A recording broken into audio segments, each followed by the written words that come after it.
National educational policy মেনে 2023-24 সেশনে আমাদের ওয়েস্ট বেঙ্গলে যখন গ্রাজুয়েশন অ্যাডমিশনের পর্ব শুরু হয়েছিল তখন আমরা আপনাদের সঙ্গে শেয়ার করেছিলাম ন্যাশনাল এডুকেশনাল পলিসি মেনে নতুন যে সিলেবাস বা কারিকুলাম এসেছিল সেই কারিকুলামটা অনার্স লেভেল, পাস লেভেল অর্থাৎ মেজর, মাইনর এবং মাল্টিডিসিপ্লিনারি এক একটা ইউনিভার্সিটি বেসিস এক একটা টার্মে এটাকে আমরা জানতে শুরু করেছিলাম। প্রথমত এক একটা ইউনিভার্সিটিতে কিছু ইউনিভার্সিটি ছিল যারা মাল্টিপল এক্সিট মাল্টিপল এন্ট্রির অপশন দিচ্ছিল থ্রু এবিসিডি মোড। আবার কিছু ইউনিভার্সিটি ছিল যারা এন্ট্রি বা এক্সিটের অপশন রাখছিল না, যেমন যাদবপুর ইউনিভার্সিটি তাদের মধ্যে ওয়ান অফ দ্য লিডিং। তারই মধ্যে আবার বেশ কিছু জায়গাতে শুধুমাত্র 4 বছরের গ্র্যাজুয়েশন রাখা হয়েছিল, আলাদা করে পাস গ্র্যাজুয়েশনের কোনো জায়গা ছিল না। যদি কোনো ক্যান্ডিডেট পাস গ্র্যাজুয়েশন কমপ্লিট করতে চায় তাহলে সে 3 বছর কমপ্লিট করে যদি এক্সিট নেয় তাহলে সে পাস গ্র্যাজুয়েট হিসেবে গণ্য হবে। কোনটাও কিছু ইউনিভার্সিটির তথ্য ছিল। তার মধ্যে আবার কিছু ইউনিভার্সিটি ছিল যারা মেজর কোর্স মানে অনার্স কোর্সকে বোঝাতে চেয়েছিল, মাল্টিডিসিপ্লিনারি কোর্সকে পাস কোর্স বোঝাতে চেয়েছিল, like Calcutta University, like WBSE অর্থাৎ ওয়েস্ট বেঙ্গল স্টেট ইউনিভার্সিটি, যেখানে ক্যান্ডিডেটদের major paper, minor paper, multidisciplinary এবং এর সাথে সাথে ইন্টারডিসিপ্লিনারি কোর্স, বিভিন্ন কোর্স কিন্তু ছিল। এরই মধ্যে চলে আসছে একটা নতুন আপডেট, যেখানে এই ন্যাশনাল এডুকেশনাল পলিসি মেনে নতুন যে এনইপি কোর্স গাইডের মধ্যে, নতুন এনইপি কোর্সের মধ্যে কিন্তু প্রবলেম তৈরি হয়ে গেছে।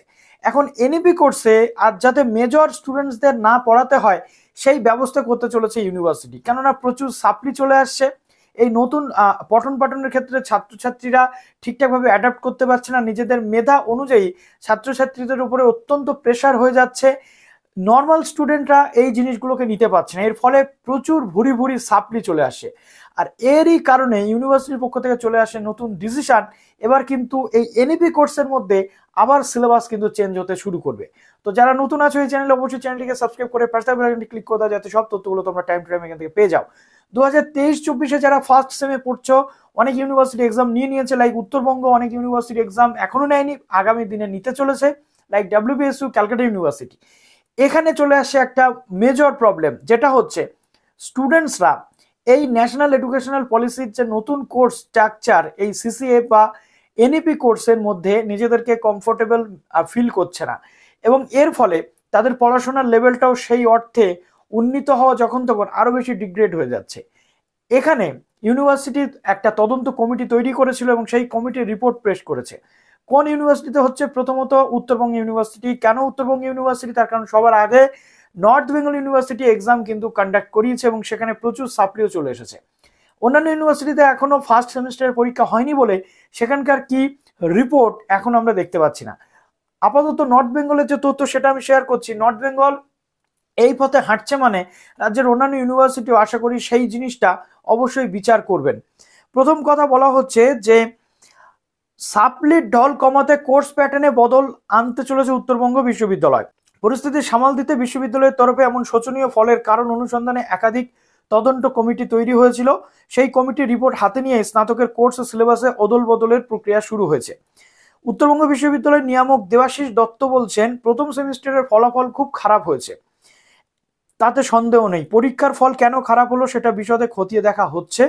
প্রয়োজনে সিলেবাসে অদল বদল করার কথাও বিবেচনা করা হতে পারে। বিশ্ববিদ্যালয় নীতি নির্ধারক কমিটির এই যে 14ই মার্চ ছিল, 14ই মার্চ একটি আলোচনা হয়েছে। পড়ুয়াদের মেধা ভিত্তিক বিষয় বাছাইয়ের ব্যাপারে আরো বেশি করে সুযোগ দেওয়া হবে, অর্থাৎ সব মধ্য এবং নিম্ন মেধার ছাত্রছাত্রীরা যাতে মেজর পড়তে বাধ্য না থাকে সেই ব্যবস্থা করা হবে। অর্থাৎ এনইপি কোর্সের একটা মূল জায়গা ছিল যেটা মেজর সবাইকে পড়তেই হবে, তারপর মাইনর, মাল্টিডিসিপ্লিনারি প্রত্যেকটা কোর্স প্রত্যেকটা ভাবে তাদেরকে পড়াশোনা করতে হবে। এইখানেই তাদের অতিরিক্ত বিষয় পড়তে হচ্ছে বলে সমস্যাটা কিন্তু তৈরি হয়েছে। মাইনরের বিষয়গুলো আরো কমিয়ে দেওয়া হবে। বাকি সেমিস্টার ক্রেডিট সিস্টেমে অবশ্যই কোনো বদল হবে না। বিশ্ববিদ্যালয়ের কর্তৃপক্ষ শীঘ্রই এই ব্যাপারে চূড়ান্ত সিদ্ধান্ত নেবে। তারপরে উচ্চশিক্ষা দপ্তরের অনুমোদন সাপেক্ষে আসন্ন 24-25 অর্থাৎ আগামী দিনে যারা উচ্চ মাধ্যমিকের পর রেজাল্টের পরে ভর্তি হতে চলেছে তাদের ক্ষেত্রে এই পরিবর্তন লক্ষ্য করা যাবে। এই নিয়ে নয়া ব্যবস্থাও চালু করা হবে। নতুন প্রস্তাবে বলা হচ্ছে, একটি ছাত্র বা ছাত্রীকে ভর্তির সময়ে একটি মেজর সহ নানা বিষয় কিন্তু পড়তে হয়। তার মধ্যে বাংলা ইংরাজির মতো ভাষা যেটা কম্পালসারি পেপার, তাছাড়াও মোট 12টি বিষয় পড়তে হচ্ছে। নয়া প্রস্তাবে বিষয় বা সাবজেক্ট কমিয়ে দেওয়ার কথা বলা হয়েছে যাতে ছাত্রছাত্রীদের চাপ কমে যায়। পাশাপাশি সবাইকে আর মেজর সাবজেক্ট বাছাইও করতে হবে না। সে ব্যাপারে কলেজ কর্তৃপক্ষ নজর রাখবেন। বিশেষ করে গড়পড়তা মেধার ছেলে মেয়েরা কেবল মাইনর পড়েই পরীক্ষায় বসতে পারবে। প্রথম বা দ্বিতীয় সেমিস্টারের পরে যদি মনে হয় সে পড়ার চাপ নিতে পারবে, তাহলেই একমাত্র মেজর সে নিতে পারে। না হলে 3 বছর মাইনর পড়েই সে পোস্ট গ্রাজুয়েশন বা স্নাতক ডিগ্রি নেবে। যারা মেজর পড়বে তারা 4 বছরের কোর্স শেষ করে স্নাতকোত্তর পড়বে। অর্থাৎ মেজর ক্যান্ডিডেটরা যারা চাপ নিতে পারবে তারা 4 বছরের কোর্স কমপ্লিট করে রিসার্চ উইথ অনার্স বা অনার্স ডিগ্রি পেয়ে তারা স্নাতকোত্তর পড়বে। আর যারা মাইনর পড়বে তারা গ্রাজুয়েশন কমপ্লিট করবে মাইনর পড়েই। 14 মার্চের পর ফের বুধবার উত্তরবঙ্গ বিশ্ববিদ্যালয়ের আন্ডার গ্র্যাজুয়েট কাউন্সিলের বিশেষ কমিটির বৈঠক হয়। সেখানে ঠিক হয়েছে 24-25 শিক্ষাবর্ষে প্রথম বর্ষের ছাত্রছাত্রীদের 2 ধরনের পাঠ্যক্রম বেছে নেওয়ার সুযোগ দেওয়া হবে, একটি মেজর আর একটি হচ্ছে মাইনর। তাতে একটি মেজর ও বাকি বিষয়গুলো কিন্তু মাইনর হবে। অর্থাৎ একটা মেজর বেছে নেবে ক্যান্ডিডেটরা আর একটা মাইনর বেছে নেবে। একটি মেজর হবে এবং তাতে বাকি সাবজেক্টগুলো থাকবে মাইনর, অন্যটি থাকবে মাল্টি ডিসিপ্লিনারি কোর্স। সেক্ষেত্রে সবই মাইনর বিষয় বা পেপার থাকবে। যে মেজর নিয়ে পড়তে আগ্রহী সে মেজরের মাইনর কোর্স নেবে, অর্থাৎ যেটাকে বলা হচ্ছে অনার্স কোর্স।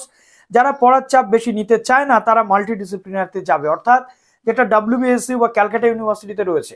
যদি কেউ কম পড়ার চাপ নিতে চায় তাহলে সে পোস্ট গ্রাজুয়েশনে চলে যাবে মাল্টি ডিসিপ্লিনারিতে। আর যারা অনার্স গ্রাজুয়েট করতে চায় তারা মেজর পড়বে, যেটা কিন্তু একটা প্রবলেম ছিল উত্তরবঙ্গ বিশ্ববিদ্যালয়ের ক্ষেত্রে।